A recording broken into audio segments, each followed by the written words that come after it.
বিয়ের পরে ভাই, পালিয়ে বিয়ে করার পরে ভাই অনেক কষ্ট করছি ভাই। ঘর ছাইরা চলে গেছি ভাই। তো বুঝো না ভাই কেন ছাড়ছি ভাই ঘর, জানো কি কারণে ছাড়ছি? কারণ আমার ওয়াইফরে আমি কথা শোনাই, এটা হিসাব আলাদা। আমার ওয়াইফরে আমি 2টা গালি দিই, 10টা গালি দিই, আবার আমি তার ওইরকম ভালোবাসি। কিন্তু আমার ফ্যামিলি, যখন আমার মা আমার বাবা তারা যখন তাকে কথা শুনাইতো না, ওই জিনিসটা আমি সহ্য করতে পারতাম না। মানে আমার শরীরে রক্ত শুধু ছটপট ছটপট ছটপট করতো।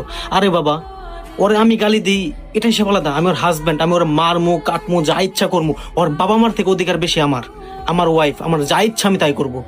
কিন্তু আমার বাবা মা, যখন আমার মা আমার ওয়াইফের কথা শুনাইতো না, তখন আমার অনেক খারাপ লাগতো। নিজের ভিতরে না গিলটি একটা ফিল হতো, কিরে ভাই মেয়েটার আমি নিয়ে আসছি, মেয়েটা হচ্ছে এখন আমার হেফাজতে, তাকে হেফাজত করতে হবে আমার।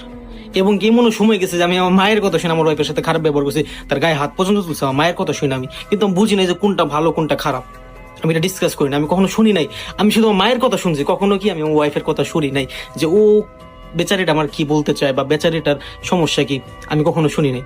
বাট একদিন যখন আমি ঠান্ডা মাথায় শুনলাম, তখন বুঝলাম যে এক হাতে কখনো ভাই লাইফে তালি বাজে না। এক হাতে লাইফে কখনো তালি বাজে না। দুইজনেরই দোষ থাকে, হয়তো কারো বেশি দোষ থাকে, হয়তো কারো কম দোষ থাকে, বা কেউ এমনি এমনি খোঁচায়, এমনি এমনি খোঁচায়। ঠিক আছে, তো এরকম। তো আমার কথা হচ্ছে যে ওয়াইফটা আমার, আমার ওয়াইফ কেন মানুষের কথা শুনবো?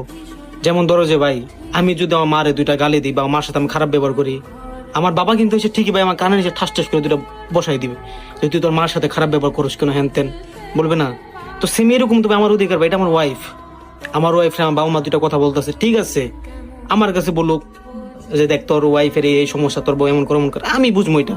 আমার ওয়াইফে মারমু কাটমু যা ইচ্ছা তাই করবো, এটা আমার ব্যক্তিগত বিষয়।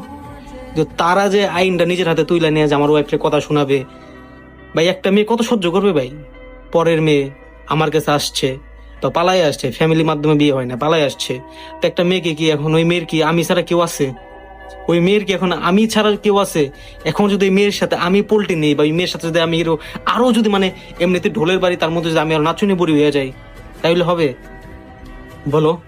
একটা মেয়ে, সে আমাকে বিশ্বাস করে আমাকে ট্রাস্ট কইরা তারপর সে আমার কাছে আসছে। এখন যদি আমি আমার মায়ের কথা শুই না, আমার বাবার কথা শুই না, বা আমার বোনের কথা শুই না, এক কথা ওর কথা শুই না, আমি যদি আমি আমার ওয়াইফের সাথে খারাপ ব্যবহার করি, তাহলে কি মেয়ের বিশ্বাস আমি আঘাত করলাম না? যে মেয়েটা আমার প্রতি ভরসা বিশ্বাস রাইখা তারপর আসছে, এখন আমি আমার ফ্যামিলির কথা শুনে মেয়ের সাথে খারাপ ব্যবহার করি। আর আমি তো ফ্যামিলির কাছে জিজ্ঞেস করে মেয়ের ভালোবাসি নাই, বা ফ্যামিলির কাছে জিজ্ঞেস করে তো আমি মেয়ের বিয়ে করি নাই। তাহলে এটা আমার হেফাজত, এটা আমার, আমি যা ইচ্ছা তাই করব। কিন্তু কি অন্য কেউ তারা কিছু বলতে পারবে না, আমি করব। ঠিক আছে, বাসায় থাকতে দেবা না, রাখবা না, ঠিক আছে, চলে গেলাম, মা সালাম, বাই বাই, যা চলে গেছি, যা কষ্ট করছে, কষ্ট হয়েছে ভাই, অনেক কষ্ট হয়েছে ভাই। বাবা মা ছাইরা ভাই, একা একা ভাই, তখন ছোট ছিলাম, একা একা একটা বাসা ভাড়া নিয়ে থাকছি ভাই।